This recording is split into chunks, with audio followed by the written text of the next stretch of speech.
Tarar sahab, coming back to the main point sir, करने क्या जा रहे हैं? प्राइम मिनिस्टर कह देते हैं नहीं अभी हम बोझ उठा रहे हैं 129 अरब 130 अरब का, वरना पेट्रोलियम प्राइसेस 750 950 तक जा चुकी होती डीजल की बदस्तूर। बताएं, ये किल्लत है पाकिस्तान को, और क्या हुकूमत आने वाले दिनों में मजीद कीमतें बढ़ा रही है? सच बताएं जरा आवाम को आज। किल्लत नहीं है। अच्छा। और किल्लत क्यों नहीं है? वजीर आजम ने वक्त से पहले इस पे मीटिंग शुरू कर दी थी। पता था कि ये कशीदगी बढ़ रही है तो मामलात कहीं बहुत खराब ना हो, तो कई हमने ऐसे कार्गो ऑर्डर्स प्लेस किए ईंधन के जो स्टेट ऑफ हॉर्मुज के बाहर थे। फॉर एग्जांपल सऊदी अरब में रेड सी में यम्बो का शहर है, वहां से किए। यूएई में फुजैरा का शहर है, वहां से किए। ईरानी हुकूमत से बातचीत की, स्टेट ऑफ हॉर्मुज के थ्रू हमारे जहाज आए।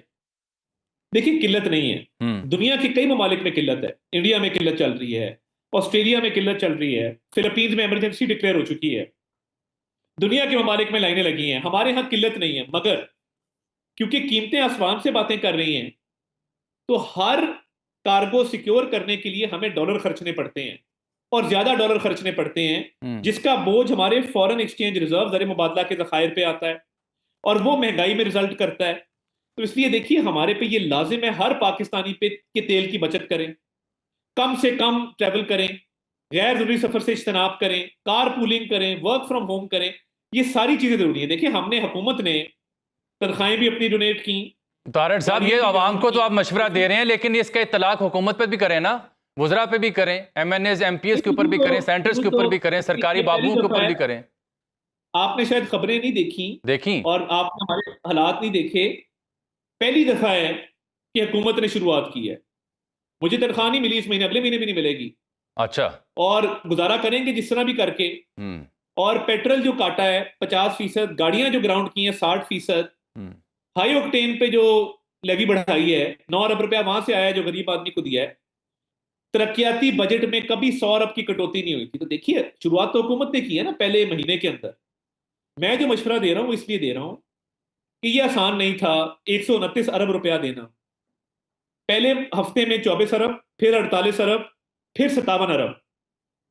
ये जो हुकूमत ने अरेंज किया है, वफाकी हुकूमत ने अरेंज किया और लगाया है, हमारी तेल की कीमतें उसमें इजाफा ही नहीं हुआ, तो ये सस्टेनेबल तो नहीं है। कोई कोई वक्त आएगा कि इसको बढ़ाना भी पड़ेगा, मगर अच्छा, खदशा है। हमने हिट नहीं आने दी। तारड़ साहब, इस सूरत हाल में आज भी आपका मेरे ख्याल इजलास हुआ प्राइम मिनिस्टर की ज़रिए सदारत, आप भी थे वहाँ पे, दीगर जिम्मेदार भी इसी को टेकअप करने के लिए। तो उसमें कोई ऐसा डिसीजन हुआ जैसे कोई एक दिन की छुट्टी बढ़ाना या स्कूल बंद करना या कोई वर्क फ्रॉम होम के जो प्रोटोकॉल्स हैं उनको ऑप्ट करने के लिए? देखिए, वो ऑलरेडी चल रहा है। वर्क फ्रॉम होम भी, स्कूल्स भी बंद हैं। अब सूबों के साथ देखिए, अब सूबों का इसमें किरदार है। जहां वफाकी हुकूमत ने 129 अरब रुपए दिए हैं इस मकसद के लिए, अब सूबों के साथ भी बातचीत हो रही है कि जो महरूम तबका है, मोटरसाइकिल यूजर हैं, चिंची है, रिक्शा है, उनको कोई ना कोई सब्सिडी दी जाए ताकि उनका गुजर बसर हो। और ये तो देखे ना, जब हम 129 अरब रुपया दिया है, पेट्रोल की कीमत नहीं बढ़ी, तो लैंड क्रूजर वाला भी उससे फायदा उठा रहा है और मोटरसाइकिल वाला भी उठा रहा है। तो ये तजवीज भी जेरे गौर है कि मोटरसाइकिल को, चिंची को, रिक्शे को कुछ सब्सिडी दे दी जाए अलहदा से, और लैंड क्रूजर वाला, मर्सिडीज वाला उसका फायदा ना उठाए। तो ये कई तजावीज जेरे गौर हैं, मगर अब सूबों को भी किरदार अदा करना है। कल भी मीटिंग हुई, आज भी हुई, कल भी होगी। तो देखिए, इस बात की जरूर आप इसको तस्लीम करें कि किल्लत नहीं पैदा हुई, कीमतों में तवाज़ुन बरकरार रखा। वज़ीर आज़म ने खुसूसी काविश की और बड़ा जोर लगाया इस पर, बड़ी मेहनत की एज ऑलवेज।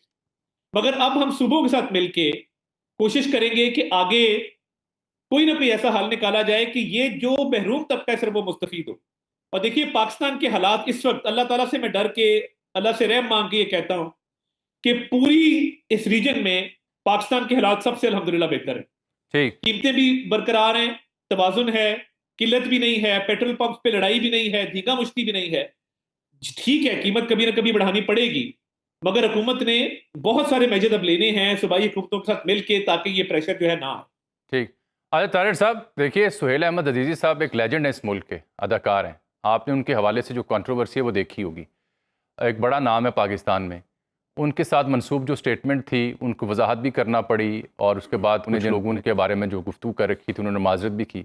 लेकिन क्या ये हुकूमत के लिए एक बहुत बड़ा चैलेंज नहीं है कि इस दौर में आप किसी शख्स की जो जान है उसके लिए ऐसे माहौल पैदा करें कि वो खतरे में चली जाए, उससे अभी मजाक। किसके बारे में कह रहे हैं, मैं समझ नहीं मैं सकता। सुहेल अहमद अजीज़ी साहब की बात कर रहा हूँ। ठीक ठीक, मैं समझ गया, ठीक सुहेल है। अहमद अजीज़ी साहब की बात कर रहा हूँ। तो देखिए आप वफाकी वज़ीर इत्तलात और मैं नशरियात हैं, तो मेरा बेइज्जत सहाफ़ी आपसे ये सवाल बनता है इस सिलसिले में।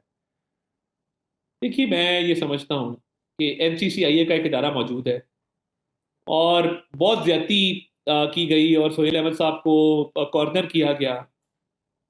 मगर मैं ये जो कॉर्नर करने वाले हैं इनसे ये पूछता हूँ कि जब मौका आता है पाकिस्तान के बारे में बात करने का, मार्का हक का मौका आता है, तब तो आप और बातें कर रहे होते हैं और जीएसपी प्लस पे आपके करता धरता जाके बैठते हैं। एक हफ्ता हो गया जीएसपी प्लस की सफाइयां दे रहे हैं। अल्लाह ताला का भी एक निजाम है ना।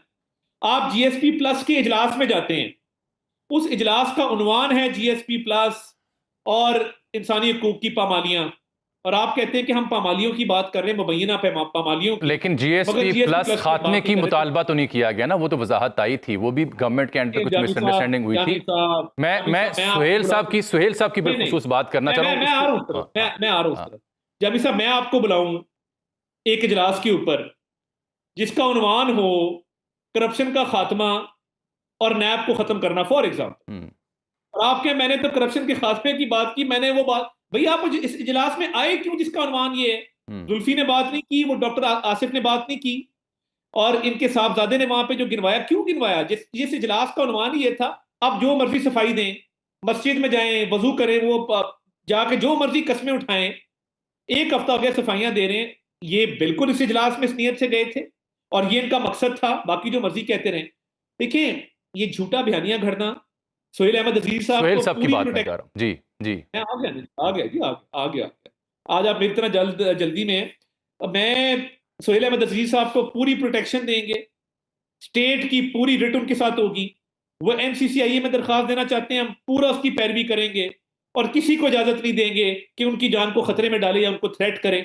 और ये थ्रेट करने वालों को हमने देखा हुआ है, जिस तरह बाद में वीडियोस बना के अपडेट करते हैं, वो हमारे से गलती होगी जी, हम माफी चाहते हैं। अल्लाह से डरना चाहिए, और ये इन्होंने बड़ी ज्यादती की है।